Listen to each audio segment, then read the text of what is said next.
ng Panginoon aking kaluluwa.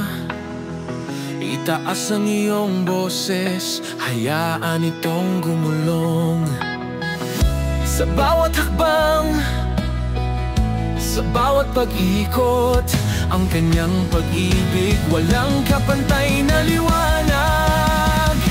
Purihin ang kanyang banal na pangalan. Sa kanyang pag-ibig ako'y ligtas at payapa. Dahil sa kanya ako'y binago.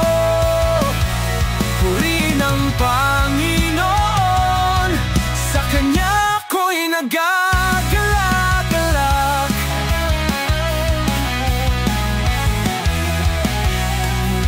Pinatawad niya ang lahat ng aking mga kasalanan.